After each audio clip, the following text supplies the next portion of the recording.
कति जन्मे बिपी, यहाँ कति जन्मे केपी, तर साहित्यमा अर्को कतै देखिँदैन भुपी। तर साहित्यमा अर्को कतै देखिँदैन भुपी।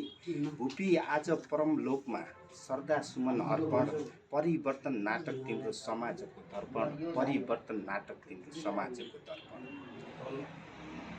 मुस्ताङ जिल्ला टुकुचेमा जन्म लिई ज्ञानको ज्योति छर्ने, कहीँ कतै देखिया छैन साहित्यमा हार्ने अनि मर्ने। कहीँ कतै देखिया छैन साहित्यमा हार्ने अनि मर्ने। घुम्ने मेच माथिको अन्ध मान्छे, घुम्ने मेच माथिको अन्ध मान्छे, उपहास त सही हो, जुन जोगी आए पनि देशको दशा यही हो, जुन जोगी आए पनि देशको दशा यही।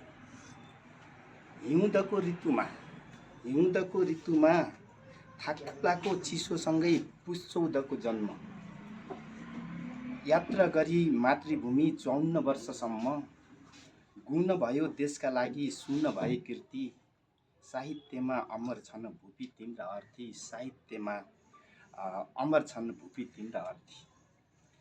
फेरि भुपीलाई सम्झँदै, भुपी तिम्रो बाल्यकालमै मातृशोक जीवन कोट्यो छाया, अनेक पीडा सहेर नि साहित्यको माया, अनेक पीडा सहेर नि साहित्यको माया। नेपालदेखि भारतसम्म अध्ययनको यात्रा, सिद्राको व्यापार देशमा पशुपतिको जात्रा, सिद्राको व्यापार देशमा पशुपतिको जात्रा। अरू त के, अब जाने त जानुभयो भुपी, तर हामी चाहिँ बसेकाले अरू त के नै गर्न सक्छौँ। अरू वार्षिकीको चक्र, वर्ष दिनमा एकचोटि सम्झिरहेछ वार्षिकीको चक्र। भुपी सार कोरु बन्छ कलम सस्तो अनि बक्र, भुपी सार कोरु बन्छ कलम सस्तो अनि बक्र।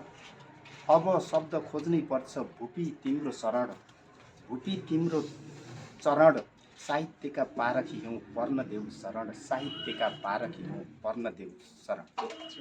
त्यही बेला, अब ठ्याक्कै त्यही बेला, अनि झल्कन्छ त्यो महान बाणी, हुँदैन बिहान 2-4 तारा झरेर नगए, बन्दैन मुलुक 2-4 सपुत मरेर नगए, बन्दैन मुलुक 2-4 सपुत मरेर नगए। र लेख्छु तिम्रो सम्झनामा, कति जन्मे बिपी, यहाँ कति जन्मे केपी, तर साहित्यमा अर्को कतै देखिँदैन भुपी, तर साहित्यमा अर्को कतै देखिँदैन भुपी। धन्यवाद।